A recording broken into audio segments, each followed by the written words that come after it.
I always think about it and then halfway through the show I'm like, I start to slump. Okay. Hi there and welcome to the Q Today show for June the 26th to the 29th. I'm Allison Duddy, one of your hosts for this show. And I'm your other host for the show, Mitch Vick. Great, and coming up after the news, we have our very own Charlene VanKoughnett with her Let's Talk FASD segment, so stay tuned for that. Coming up a little bit later. Before we get into the news, we'd just like to thank you for watching and remind you our weekday show runs from Tuesday at 5 till Friday at 8 a.m. And the weekend offering airs from Friday at 5 to Tuesday at 8 a.m. We broadcast daily at 8 a.m., 5 p.m., and 10 p.m. All right, thanks, Mitch. If you have any comments on the program, certainly feel free to email us at qtoday@qcatv.ca. If you'd like any information on how to sponsor us, give Nate a call at 250-992-3650. And of course, we would like to thank the Quesnel Caribou Observer for providing some of the stories that we'll be covering here on Q Today. We just give the highlights, though, of the Observer stories, so if you want to get all the details on any of the stories that we cover, pick up your copy of the Quesnel Caribou Observer. And now, over to Mitch for the news. Thanks, Allison. You bet. So we'll start off today with some CRD highlights from their recent meeting. The CRD will be providing a letter of support for the Caribou Ski Touring Club's funding application to the Northern Development Initiative Trust, and they've applied for $85,000 for Hallis Lake's new snow grooming machine. And that's I'm sure you've been to Hallis Lake. I have. Beautiful, and they do a great job there, so I hope they get approved on that one. Also, special project funding for Milburn Lake and Bushy Lake outhouse maintenance was approved, and signage and bulletin boards were also approved for several areas, including Mahood Lake, Hatkins Lake, and Forest Grove, and special funding for the Arts on the Fly Festival was also approved for $2,000. The CRD will also provide another letter of support for the CDC, and that will be the Caribou-Chilcotin region, for a grant for the NDIT, so that's Northern Development Initiative Trust again, and they're looking for some funding for renovations and expansions at the Williams Lake branch of the CDC. And lastly, another letter of support is being drafted by the CRD for the Wildwood Volunteer Fire Department Association, and they are applying for an application for $1,000 from the Farm Credit Canada program to purchase equipment for the Wildwood Disc Golf Course. So there's some highlights on what's going on in the CRD. You bet. Thanks for that, Mitch. Thank you. So rallies across the province last week were intended as reminders to the public that teachers are still trying to negotiate a contract. Quesnel and District Teachers Association President Terry Mooring said, "We've made a lot of compromises in terms of contract," adding, "If we don't reach a settlement, it's not because we didn't negotiate." Teachers have been attempting to negotiate a new contract with the provincial government for almost a year now, but with negotiations with appointed mediator Charles Yago coming to a close, hopes for an agreement are not very likely at this point in time. Another intention of the rallies was to draw attention to the situation in the Cowichan School District. The Cowichan Board of Education submitted a deficit budget due to their determination to restore services and supports that have been lost due to 10 years of cuts. The trustees in Cowichan have determined that they need $3.7 million in additional revenue to cover their restoration plans, but the board has been threatened with removal for their actions by the Liberal government. So it'll be interesting to see what comes of that. QDTA President Mooring also said it's inspiring to see a group of trustees that are dedicated to improving the public education system to the point of taking a public stand. Now, Premier Christy Clark has said that the government is ready to impose legislation in the summer if a deal isn't reached by the end of the month. And it is almost the end of the month, so it's not looking too good for them coming to an agreement. There's some major obstacles in that dialogue. Yeah, definitely. When the BC Cancer Agency Centre for the North opens in late 2012, Northern BC residents will be able to receive radiation therapy for the first time in their home region. And this is big news for us. For anyone seeking cancer treatment, as you know, you have to travel to the Lower Mainland or to Kelowna. The new equipment, valued at over $3 million, includes 2 new radiation therapy units.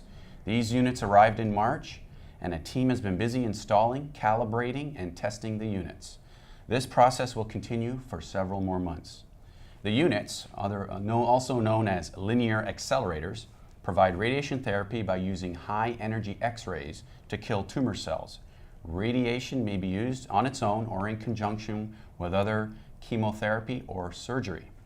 The new center will serve more than 750 patients annually, and approximately 60% of cancer patients receive radiation therapy at some point in the course of their treatment. After the center's completion, BC will then have 6 regional cancer centers. And again, I think this is great news.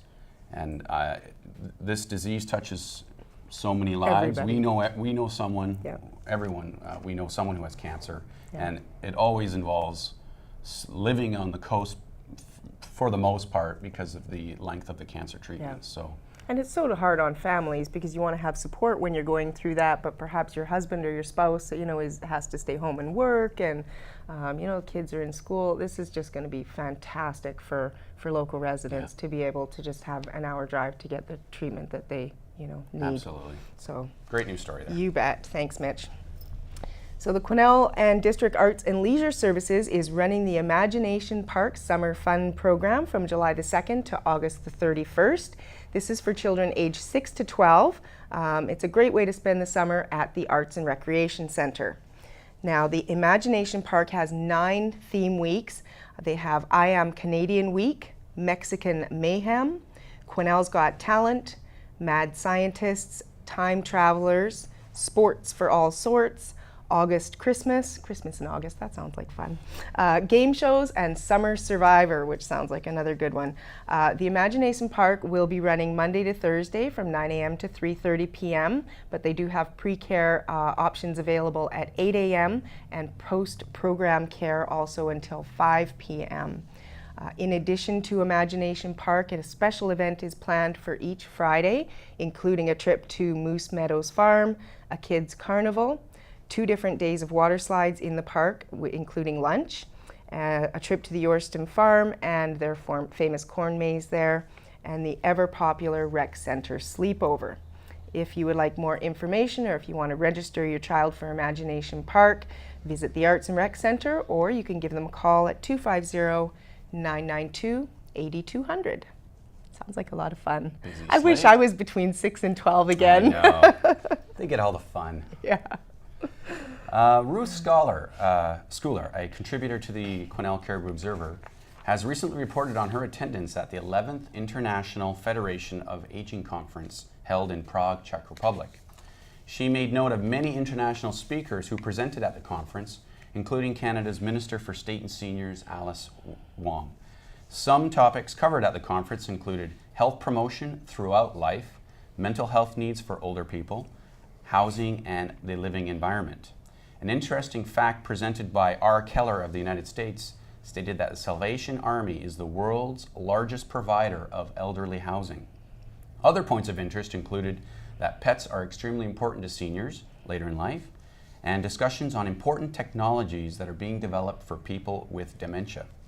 Ruth rounded out her article by highlighting other seniors-focused events that are occurring locally, such as the recent forum held by First BC Ombudsman Kim Carter with Bob Simpson, our MLA, and where well over 100 recommendations and findings for seniors care were discussed. Additionally, she recently attended a Voice for Caribou Seniors meeting, which continues to draw focus and attention on key seniors issues like affordable housing, healthcare issues, transportation needs and issues, such as the drive-able issues. She also is reminding us to not forget about the Canada Day tea at Labordier Park under the canvas at 1:30 p.m. to 2:30 p.m. and not to be forgetting to register for this event, and you can call 992-1567 to get on the list for tea with the seniors at Canada Day. Sounds like fun. Yeah. You bet. Well, Annie Gallant of The Observer wrote a story for Friday's paper on the Women's Resource Centre embarking on a new project thanks to funding from Status of Women Canada in the amount of $288,000 over 3 years. OVISTA, or Our Vision is Stopping the Abuse, is a research project designed to reach out to women who've experienced violence and discover barriers which prevent them from accessing services and changing their lives. The project goal is to establish working partnerships with women and girls, local organizations, community leaders, and various stakeholders to look at the issue of violence against women and develop a coordinated community response in the context of local issues and needs. Women's Resource Centre Executive Director Susan Scott said it's important for the community to recognize the problem of abused women and girls and the need to understand and address this issue. Because Aboriginal and young women are at particularly high risk of violence, Jennifer Love has been hired as the Aboriginal Project Coordinator. Now, BC has the highest rate of missing and murdered Aboriginal women of anywhere else in Canada, and specifically in this region with our close proximity to the Highway of Tears corridor. So that is definitely going to help out, hopefully, in that area, recognizing some of these issues. They've also set up an advisory board for this specific project, and it's comprised of representatives from social services and professionals like Dr. Heather Peters, who is head of the Department of Social Work at UNBC. Now for Love, she is pleased the project is reaching out to young women, saying if we can address abuse before it happens, then we're implementing preventative measures. They've got 3 years to complete the project. Scott and Love are the lead proponents, and they say they're already underway and they're looking for any women who are willing to provide feedback. And they said that information from women and girls who've suffered abuse is vital to the success of this 3-year project. So any women or girls willing to provide feedback for this project, you can contact Jennifer Love or Susan Scott at the Women's Resource Centre. Their phone number is 250-992-8472. You could also email them at qwrc@shawcable.com if you want to give any feedback or information for this project. I guess they're also going to be having some questionnaires out there and that kind of stuff that will be implemented, you know, over the next few years, I guess, as they're working on this project. Very much needed, this information. Definitely, Yeah. You bet. And there's actually not a whole lot of, I think there was 55 communities in Canada that got this funding, and we're only one of 6 in BC that got funding for this, so that's great. It's a bonus, definitely. Very good. So moving on to sports. The Quesnel Open was recently held in Quesnel, and this Open is for the Quesnel Horseshoe Club.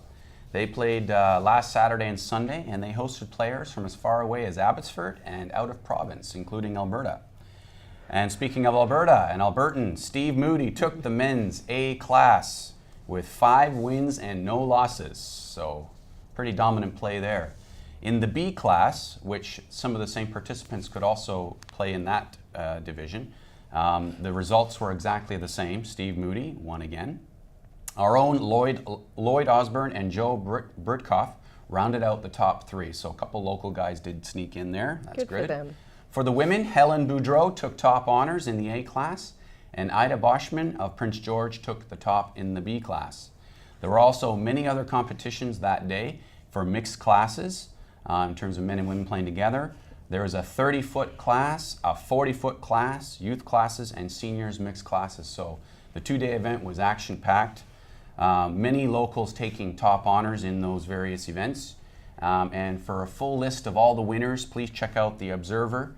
And just a real action-packed 2 days of horseshoes. So no kidding. I had no idea it was there was so much involved in so many different aspects to the competition. I never knew that either. I've thrown a little bit, but not competitively, to know that there's different distances and all that kind of 40 feet, stuff. that's a long way to That's quite a hurl a ways to hack horseshoe. one of those. You bet. Good stuff.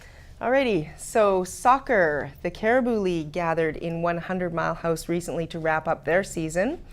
The weather wasn't the greatest. Thunderstorms and heavy rain plagued the weekend, but each team did manage to get in their 3 games. The U12 Denny Strikers boys had a mixed bag of a weekend with a 1-1 tie in their first game against Williams Lake. 3-0 loss against Prince George, and a 1-0 win once again against Williams Lake team. The U12 girls had a harder time of it on the weekend. They lost all 3 of their games despite a strong showing. They lost on penalty kicks to Williams Lake in their first game, posted a similar result in their second game, and lost 1-0 to 100 Mile House in their third game. The under 14 girls ended the weekend with a bit of a mixed bag as well. They came out strong with a 5-0 win over Prince George, but then they lost game 2 against 100 Mile 1-0 and game 3 against Williams Lake on penalty kicks. Under 16 girls came out with 3 more wins. They won game 1 against Williams Lake 1-0, game 2 on penalty kicks, and game 3 2-0 against the second Williams Lake team. In other soccer, the under 18 boys had their playdowns in Williams Lake also. They started off well, beating Williams Lake 5-0, but the Prince George team was not so easily handled. They were up 1-0 when Prince George tied it up going into the half. Quesnel had an injured player, a bunch of tired players, as they only had 2 subs for the day, and Prince George ended up scoring later in the second half, and they kept up the momentum, winning 4-1. That was according to coach Mike Page. So that's your soccer results. Fantastic. Sort of a mixed bag there, eh? A little bit, yeah. As we mentioned earlier, we have Charlene VanKoughnett with the winners of the FASD coloring sheet contest. So welcome back to Let's Talk FASD. Last week we were at Family Day in the park and I ran a FASD coloring contest. So today I have 2 of the winners, and they're here to accept or to get their prize, which is a gift card for Walmart. And at first I would like to welcome Claire, and it looks like she has a great support. Her brother and her sister are here to be with her today. So Claire, you won a $25 gift card from Walmart for your picture in the FASD coloring contest.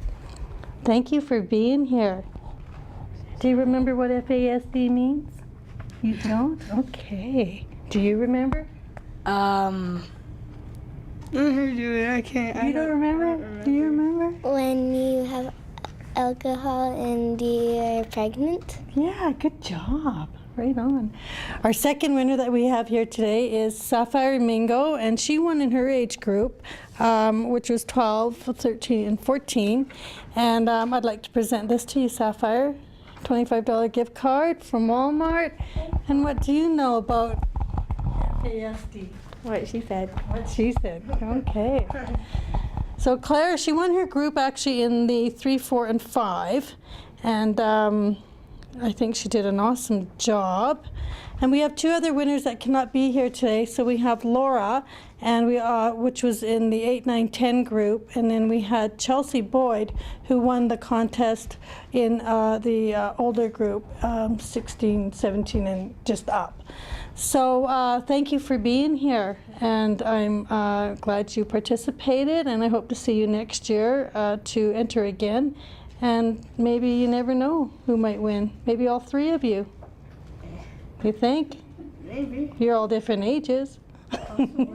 Okay. All right. So thank you. Also, I'd just like to say that don't forget the FASD awareness bike ride that is being held July 8th.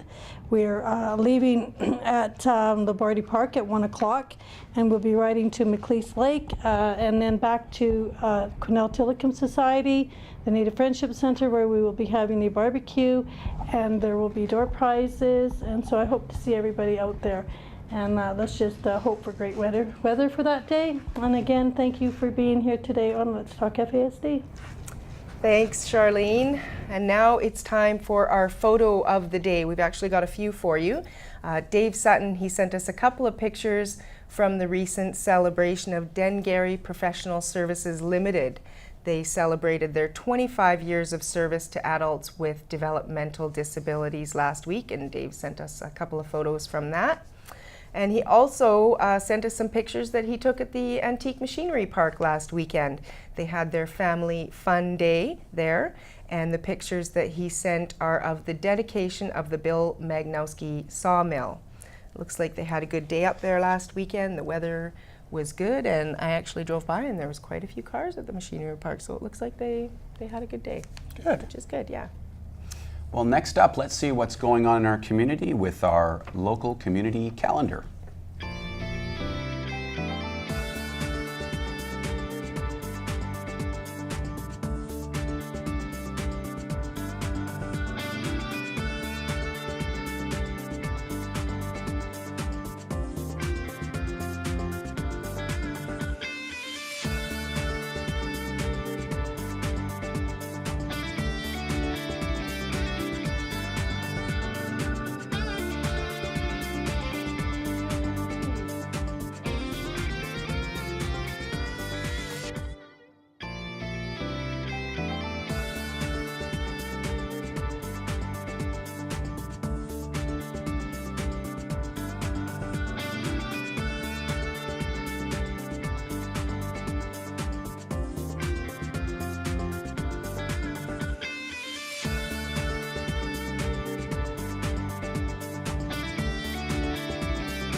Thanks for watching. That is it for this show. On our next show, Nate will be in conversation with Wiley Bystead of the Multi-Center fundraising effort. If you'd like to give us any feedback on any news that you think we should cover here at Q Today, you can certainly contact us by email at qtoday@qcatv.ca. If you'd like to be a sponsor or volunteer, you can give Nate a call at 250-992-3650 or call the station and leave a message for John McKenzie at 992-8363. And don't forget, we're also on Facebook now too. So you can watch our show either on QCA TV, thanks to Eddie D'Souza, or on Facebook. So that is facebook.com/Q Today, and that's of course big Q, big T, and that's all one word. All right, remember Q Today is produced by QMag, the Quesnel Media Access Group. Thanks for watching again, and remember, our purpose is to get Quesnel talking. Bye for now.